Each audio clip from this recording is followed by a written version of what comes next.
Hello everyone, welcome to ITLS academy. आज का हमारा लेक्चर कंटिन्यूएशन है वायरल वैक्सीन प्योरिफिकेशन का। ये पार्ट 4 है और इसमें हम पढ़ने वाले हैं precipitation of DNA, batch adsorption and tangential flow ultrafiltration. ये सारी प्रोसेसेस वैक्सीन के प्योरिफिकेशन के लिए यूज़ होती हैं, जिनको कि हमने नाम तो पढ़ा ही है कि ये प्रोसेस हम प्योरिफिकेशन के लिए यूज़ करते हैं, लेकिन उनका डिटेल हमने नहीं पढ़ा था। तो आज हम कंटिन्यू करेंगे ये लेक्चर विद डिटेल। तो सबसे पहले हम पढ़ते हैं प्रेसिपिटेशन ऑफ DNA।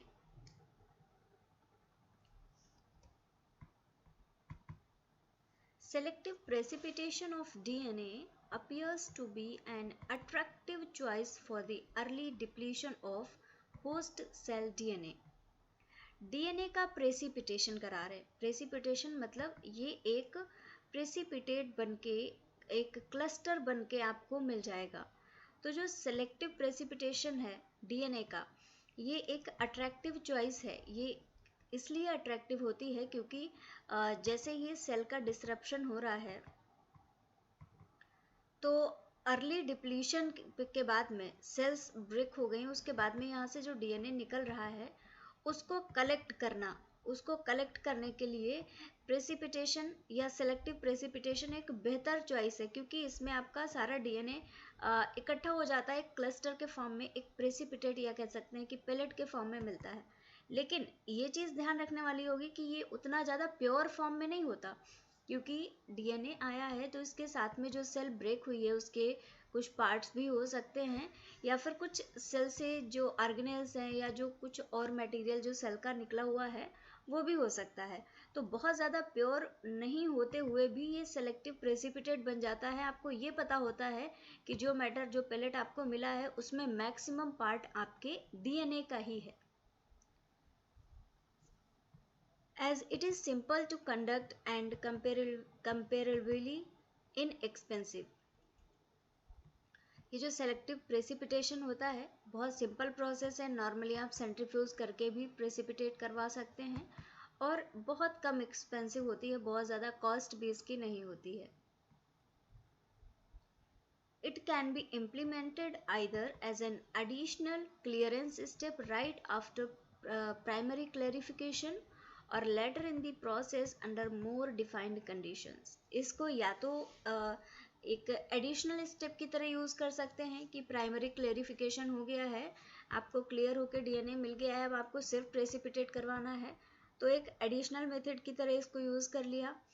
या फिर प्रोसेस में जब बहुत डिफाइंड कंडीशंस में प्रोसेस चल रही है प्योरिफिकेशन की, उस टाइम पे इसको यूज़ किया जा सकता है। Precipitation of DNA has been achieved by salting out। एक salting out फिनोमिना होता है जिसको कि लिथियम क्लोराइड के द्वारा किया जाता है, या फिर addition of divalent ions. Divalent ions जैसे कि कैल्शियम है, डाइवेलेंट मतलब इस पे दो चार्ज मिलेंगे आपको, जैसे कि Ca+2 है, Mg+2 है, तो इनके एडिशन से आप डीएनए का प्रेसिपिटेशन करवा सकते हैं।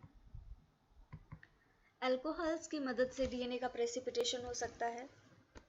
PEG पॉलीइथाइलिन ग्लाइकॉल की मदद से डीएनए का प्रेसिपिटेशन हो सकता है।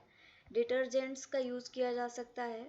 इसके अलावा प्रोटामाइन सल्फेट, ये भी एक ऐसा एजेंट है जो डीएनए के प्रेसिपिटेशन में मदद कर सकता है। इसके अलावा पॉली एल लाइसिन, कोबाल्ट हेक्सामाइड और पॉलीएमाइंस, ये सारे ऐसे एजेंट्स हैं जो कि डीएनए के प्रेसिपिटेशन के लिए यूज़ किए जा सकते हैं। Moreover, harsh methods such as the precipitation of genomic DNA by boiling and acidification or alkalization play a role in the purification of plasmid DNA। जैसे कि जीनोमिक डीएनए का प्रेसिपिटेशन अगर कराया जाता है बॉइलिंग से या फिर एसिडिक अल्कलाइन मेथड से, तो ये डीएनए की प्योरिफिकेशन में बहुत इम्पॉर्टेंट रोल प्ले करता है।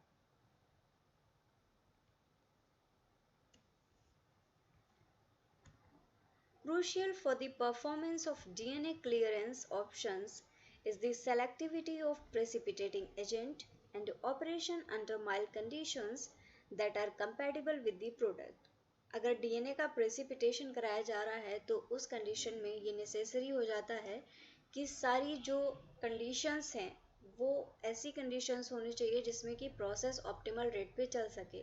जैसे कि डीएनए क्लियरेंस की प्रोसेस है, डीएनए को क्लियर करना या प्योरीफाई किया जा रहा है, तो जिस प्रेसिपिटेटिंग एजेंट को आप यूज़ कर रहे हैं प्रेसिपिटेट बनाने के लिए, तो वो एजेंट कौन सा है ये बहुत ज़रूरी हो जाता है देखना। क्योंकि अगर प्रेसिपिटेटिंग एजेंट सेलेक्टिव नहीं होगा तो डीएनए का क्लियरेंस भी नहीं हो पाएगा। और कंडीशंस माइल्ड होनी चाहिए, जो उनको रिक्वायर्ड पीएच टेम्परेचर है वो कंडीशंस होनी चाहिए। आपको पता है डीएनए जो है ज़्यादा टेम्परेचर पे डिनेचर हो जाता है, तो बहुत ज़्यादा टेम्परेचर भी नहीं होनी चाहिए। ऐसे कंडीशंस होनी चाहिए जो कि प्रोडक्ट के साथ में कंपैटिबल हों।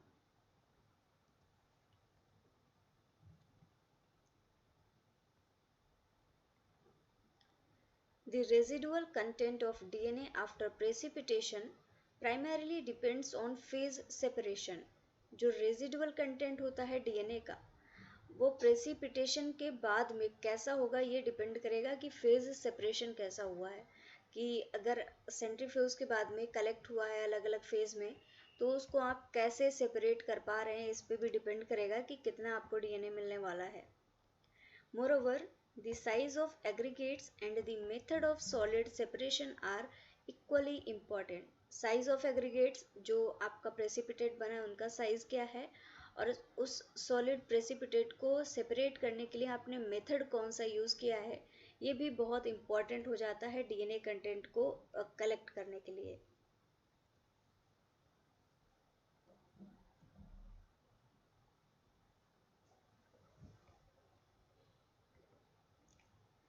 Deviation from ideal behavior in real world applications has to be expected। जो real world है जिसमें आप वर्क कर रहे होते हैं, जो situations होती हैं वो situation जो ideal behavior होता है उससे थोड़ी सी different होती हैं, और ये expected रहता है कि कुछ ना कुछ deviation तो होगा ही, तो उसके according आपको वर्क भी करना रहता है। Particularly, the co-precipitation of DNA and virus needs to be avoided under all circumstances। कितना भी डेविएशन हो लेकिन इस चीज़ को हमेशा अवॉइड किया जाना चाहिए कि जो डीएनए है और जो वायरस है वो एक साथ में प्रेसिपिटेट ना हो पाए, दोनों ही अलग अलग हों। क्योंकि अगर आपने डीएनए और वायरस दोनों को ही कलेक्ट कर लिया फिर वैक्सीन बनाने का आपका फ़ायदा ही नहीं रह जाएगा।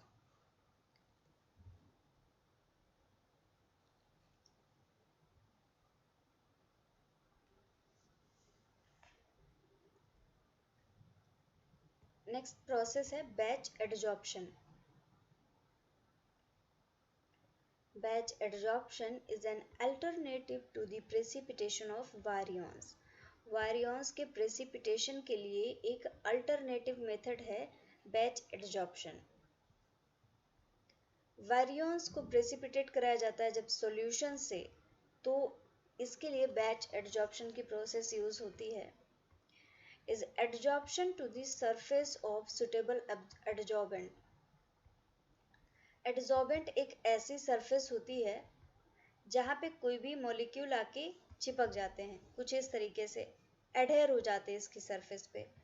एब्जॉर्बेंस और एडजॉर्बेंस में कुछ डिफरेंस है। जैसे कि अगर ये कोई भी पार्टिकल है और यहाँ पे कोई चीज़ है, अगर हम बोलें कि एब्जॉर्ब हो रही है इसका मतलब है ये इसके अंदर चली जा रही है। लेकिन अगर हम कह रहे हैं कि ये एडजॉर्ब हो रही है मतलब कि ये इस पार्टिकल के सरफेस पे ही रह रही है, ये होता है एडजॉर्प्शन, कि सरफेस पे ही रहती है। which are finally dispersed throughout the bulk liquid। और जो एडजॉर्बेंट्स होते हैं ये पूरे लिक्विड में, जिसमें कि आपका डीएनए है, वैरियंस है, तो उसमें ये पूरे में डिस्ट्रीब्यूटेड रहता है ताकि इस पे एडजॉर्प्शन अच्छे से हो सके। जो वैरियंस आपको निकालने हैं, जो वायरस लाइक पार्टिकल्स आपको प्रेसिपिटेट करने हैं, वो आपको एडजॉर्ब होके मिल जाएं।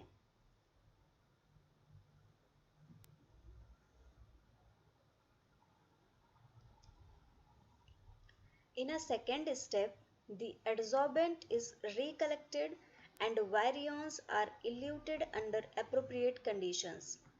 ये जो एडजॉर्बेंट वाला स्टेप होता है इसमें सरफेस पे एडजॉर्प्शन करा दिया गया। अब एड्जॉर्प्शन के बाद में जो सेकेंड स्टेप आता है वो होता है कि इस एड्जॉर्बेंट को रिकलेक्ट करना। अब ये जो एड्जॉर्बेंट है ये तो सॉल्यूशन में पड़ा हुआ है, तो अब इसको आपको बाहर निकालना है। And variance are eluted under appropriate conditions. फिर इसको बाहर निकालने के बाद में ऐसी कंडीशंस में रखा जाता है कि ये पार्टिकल अलग हो जाए और इसने जिन पार्टिकल्स को एड्जॉर्ब किया है वो अलग हो जाए। अप्रोप्रिएट कंडीशंस इसको प्रोवाइड की जाती हैं ताकि ये अपने आप से इससे अलग हो जाए।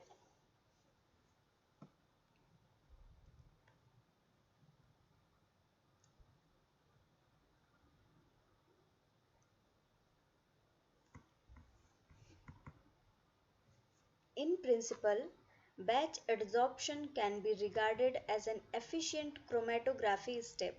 ये जो बैच एड्जॉर्प्शन है एक क्रोमेटोग्राफी की स्टेप की तरह इसको माना जाता है। Using a column with one plate, इसमें कॉलम में एक ही प्लेट होती है और उसी की तरह इस प्लेट पे जो एड्जॉर्बेंट प्लेट है उस पे एड्जॉर्प्शन होता है, जैसे कि क्रोमेटोग्राफी की प्लेट पे मूवमेंट होता है। Adsorption isotherms characterizing the virus adsorbent interaction therefore have to be very steep for quantitative adsorption of virions। जो adsorption isotherms होते हैं और वायरस और एड्सॉर्बेंट के इंटरेक्शन के लिए, जैसे कि ये कोई भी एड्सॉर्बेंट मटेरियल है और ये इस पे आपके वायरियंस एड्सॉर्ब हो चुके हैं, तो जो एड्जॉर्प्शन आइसोथर्म होता है वो इसको कैरेक्टराइज करता है और एक बहुत स्टीप कर्व आपको देखने को मिलता है। बहुत स्टीप होना चाहिए फॉर क्वांटिटेटिव एड्जॉर्प्शन ऑफ वायरियंस, ताकि आपको पता चले कि वायरसेस का क्वांटिटेटिव एड्जॉर्प्शन इस सरफेस पे हुआ है।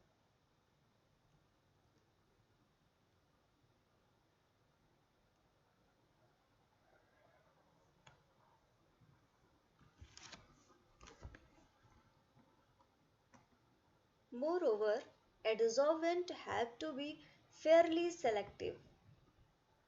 एड्सॉर्बेंट फेयरली सेलेक्टिव होना चाहिए। आपने जिस चीज़ को एड्सॉर्ब करने के लिए लगाया है, आपने ये एड्सॉर्बेंट लिया और इस पे कोई भी वायरस पार्टिकल्स इस पे आके एड्सॉर्ब हो रहे हैं, तो ये बहुत सेलेक्टिव होगा इन वायरसेस के लिए, तभी तो ये आके इसकी सरफेस पे आके एडर हो पाएंगे।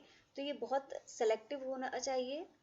Not only for the efficient separation of virions from impurities, but also to prevent impurities from consuming a large share of capacity।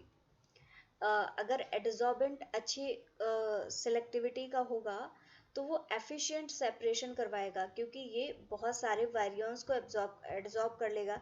लेकिन ये फिर साथ साथ में ये भी करेगा कि अगर ये सेलेक्टिव है तो ये इम्प्योरिटीज़ को अपने ऊपर एडर नहीं होने देगा, और अगर इम्प्योरिटीज़ एडर नहीं होंगी तो ये प्रोबेबिलिटी रहती है कि आपको अपना एकदम प्योर फॉर्म में जो चीज़ आप चाह रहे हैं उसको आप ले सकते हैं।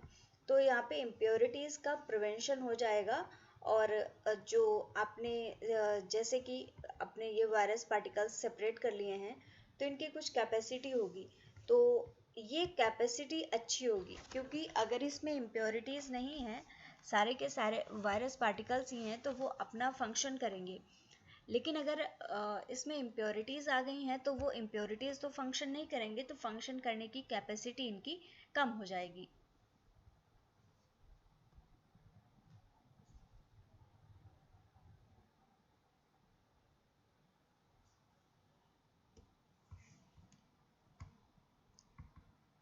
An early application of the batch adsorption principle is the capture of influenza virus with insoluble calcium and barium salt। Influenza viruses को कैप्चर करने के लिए कैल्शियम और बेरियम सॉल्ट का एड्सॉर्बेंट यूज़ किया जाता है, और ये इन्फ्लुएंजा वायरसेस इस पे एड्सॉर्ब हो सकते हैं। ये एक एग्जांपल है, अर्ली एप्लीकेशन है इसका, बहुत पहले से इसका एप्लीकेशन स्टार्टिंग में भी इसी से हुआ जब ये एड्सॉर्प्शन की प्रोसेस स्टार्ट हुई।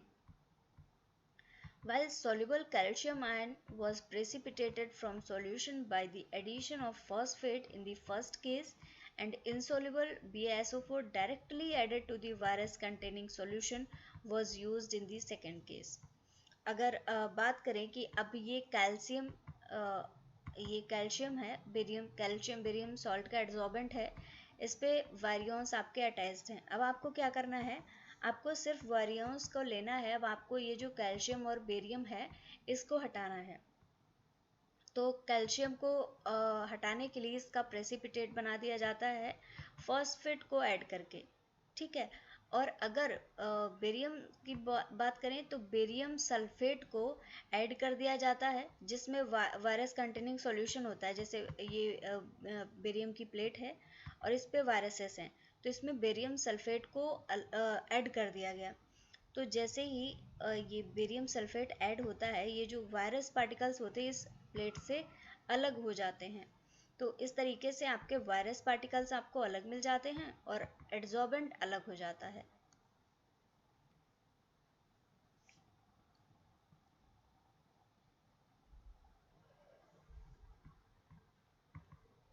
In general, the separation of solid adsorbate is similar to the recovery of precipitated matter। जो solid adsorbate अगर होता है तो उसकी रिकवरी प्रेसिपिटेटेड मैटर के जैसी ही होती है, क्योंकि अब ये सॉलिड है तो इसको भी आपको प्रेसिपिटेट बना के ही हटाना पड़ेगा।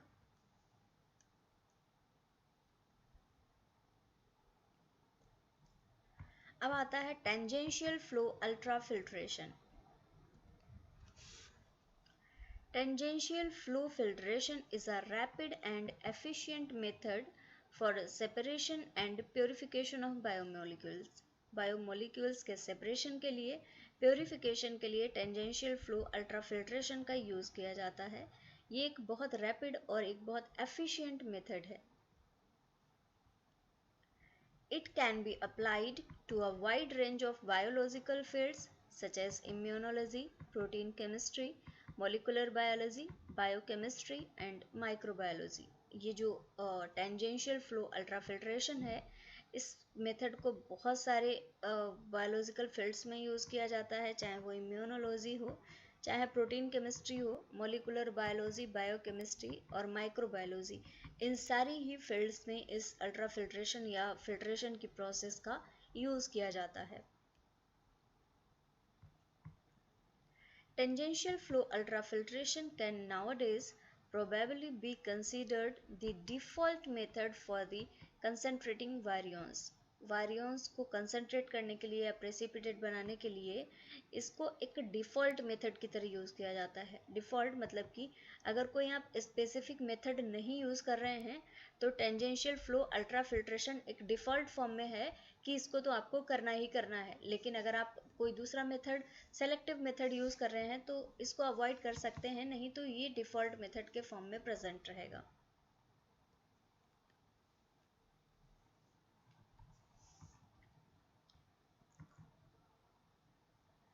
Bye the use of diafiltration, एक इसी में प्रोसेस होती है diafiltration, which often follows the concentration step. Concentration step के बाद में इसको यूज किया जाता है and its function can be further extended to purification and conditioning. इसके जो फंक्शंस हैं उनको बढ़ाए जा सकते हैं, उनको प्योरिफिकेशन और कंडीशनिंग के लिए भी यूज किया जा सकता है।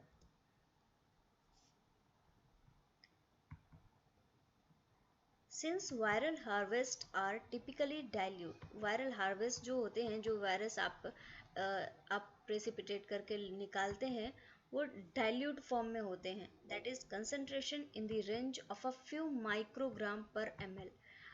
एक माइक्रोग्राम, 1 ml की अगर हम बात करें तो कुछ ही माइक्रोग्राम होगा, इसमें 1 या 2 माइक्रोग्राम प्रेजेंट होंगे 1 ml में। So tangential flow ultrafiltration is often used as a first step to enrich the product। तो tangential flow ultrafiltration को यूज़ किया जाता है ताकि मैक्सिमम यील्ड मिल सके, मैक्सिमम प्रेसिपिटेट मिल सके, क्योंकि बहुत कम है, कुछ माइक्रोग्राम्स का ही मिलना है, तो मैक्सिमम से मैक्सिमम उस यील्ड को पाया जा सके।